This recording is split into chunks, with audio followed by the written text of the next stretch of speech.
Assalamualaikum warahmatullahi wabarakatuh. Innal hamdalillahi nahmaduhu wa nasta'inuhu wa nastaghfiruh wa natubu ilaihi wa na'udzu billahi min shururi anfusina wa min sayyiati a'malina. May yahdihillahu fala mudilla lahu wa may yudlil fala hadiyalah.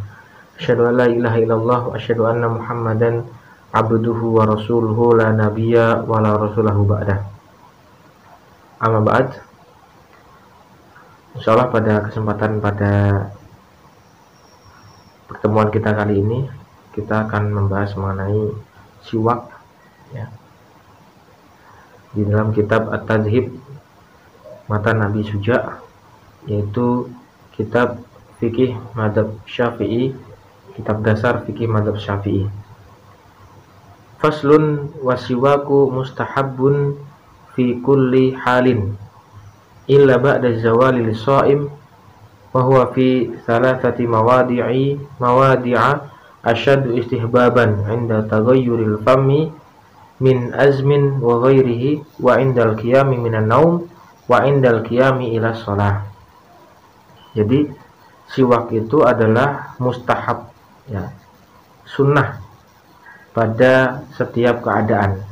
Jadi disunahkan bersiwak itu pada setiap keadaan. Baru bangun tidur atau ingin melaksanakan sholat, itu adalah sunnah ya. Dan setiap fikulli halin ya, setiap keadaan itu sunnah, kita diperbolehkan untuk bersiwak. Sebagaimana Rasulullah Shallallahu Alaihi Wasallam bersabda, sebagaimana Ibunda Aisyah radhiyallahu anha, bahwasanya Nabi Shallallahu Alaihi Wasallam bersabda, asyiwaku matharatun lifam marodatun lirabbi. Jadi bersiwak itu membersihkan mulut dan diridhoi Rabb kita, yaitu Allah Subhanahu wa taala. Riwayahu Bukhari. Adapun definisi siwak menurut madhab Syafi'i dijelaskan di sini adalah wasiwaku al-alatul lati tadullu bihal asnan. Jadi siwak di sini adalah sebuah benda apa saja untuk yang bisa dipergunakan untuk menggosok gigi. Jadi nanti bisa disebut siwak, yaitu pasta gigi, itu disebut siwak juga bisa. Jadi apapun itu yang fungsinya untuk menggosok gigi itu disebut siwak, ini di dalam mazhab Syafi'i. Namun di sini yang lebih afdol ya adalah menggunakan kayu arak ya. Menggunakan kayu arak, dan ini yang lebih afdol, yang lebih utama ya. Illa ba'da zawalil sha'im ya. Kecuali seseorang itu dalam keadaan shaum ya, maka itu tidak disunahkan ya. Adapun yang sangat ditekankan, sangat disunahkan ya, asaddu istihbaban. Jadi sangat ditekankan, sangat diupayakan.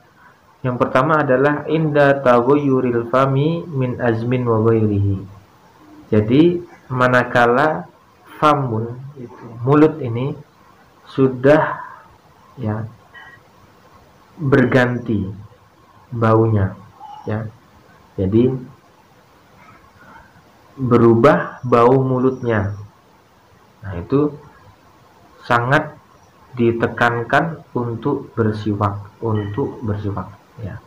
Jadi kalau misalnya bapak-bapak, teman-teman yang dirahmati oleh Allah Subhanahu wa taala, manakala mulutnya sudah berbau, maka sudah sangat disunahkan untuk bersiwak ya.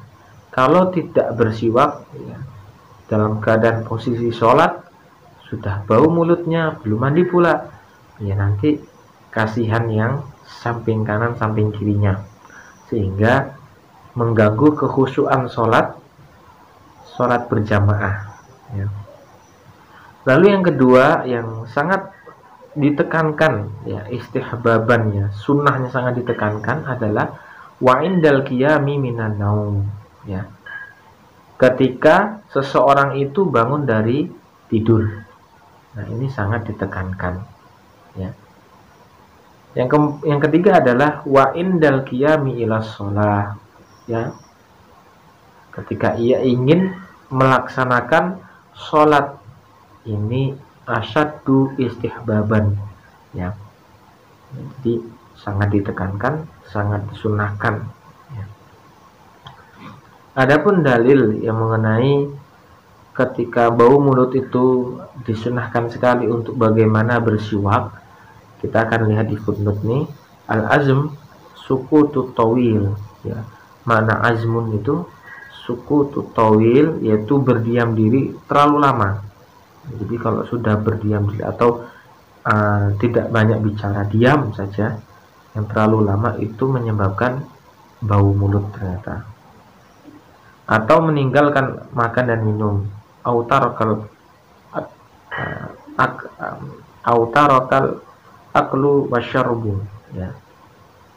Jadi memang, ya, intinya sudah bau mulutnya, maka diperintahkan kita untuk bersiwak.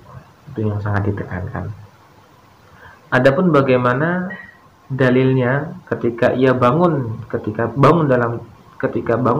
dari tidurnya, itu ada di riwayat rawahu Bukhari wa Muslim, riwayat Bukhari dan Muslim, wa ghairihima, dan yang selainnya, an Hudzaifah radhiyallahu anhu, bahwasannya sahabat Hudzaifah radhiyallahu anhu berkata, kana Nabi sallallahu alaihi wasallam, ya, bahwasannya Nabi sallallahu alaihi wasallam idza qama minal laili yasusu fahu bisiwak, yasusu yadliku.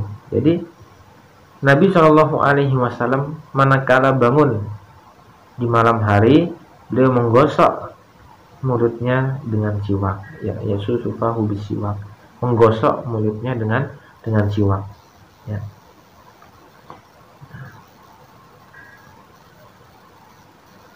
Lalu yang selanjutnya wa indal qiyami ila shalah, ketika ia ingin menegakkan sholat. Dalilnya apa? Ya, Rasulullah Shallallahu Alaihi Wasallam, ya, bersabda, la amartuhum bisiwaki ma'a kulli wudu. Jadi laula an asyqa ala ummati la amartuhum bisiwaki inda kulli shalah. Kalaulah siwak ini tidak memberatkan umatku, la amartuhum, maka aku akan memerintahkan kepada umatku bisiwak, yaitu dengan siwak inda kulli shalah, setiap kali ia ingin menegakkan sholat, ya. Jadi kalaulah tidak memberatkan umatnya, umat Islam, maka sudah barang tentu Nabi Shallallahu Alaihi Wasallam akan memerintahkan umat Islam untuk bersiwak di setiap kali menegakkan sholat, ya. Jadi pelajaran yang dapat kita ambil banyak sekali dari hal-hal yang kita diperbolehkan bersiwak pada setiap kondisi dan keadaan, kecuali ketika ia dalam keadaan saum, maka di sini tidak disunahkan untuk bersiwak, ya. Jadi kalau posisi saum. Adapun yang sangat ditekankan, sangat disunahkan, ya, jadi sangat diperhatikan untuk bagaimana sama-sama memperhatikan hal-hal ini, yaitu ada 3 tadi. Yang pertama, ketika manakala mulut ini sudah berbau. Yang kedua adalah ketika ia ingin menegakkan, ia bangun dari tidur. Yang kedua. Yang ketiga adalah ketika ia ingin menegakkan sholat. Alhamdulillah yang dimuliakan Allah Subhanahu wa taala. Mudah-mudahan yang sedikit ini bermanfaat. Jadi makna siwak di dalam mazhab Syafi'i itu sendiri, bahwa siwak itu sebuah alat yang bisa dipergunakan untuk menggosok gigi. baik itu pasta gigi atau yang lainnya. Namun yang lebih utama afdol adalah ia menggunakan kayu arak yang sudah kita pahami bersama. Barakallahu fikum, mudah-mudahan bermanfaat. Wassalamualaikum warahmatullahi wabarakatuh.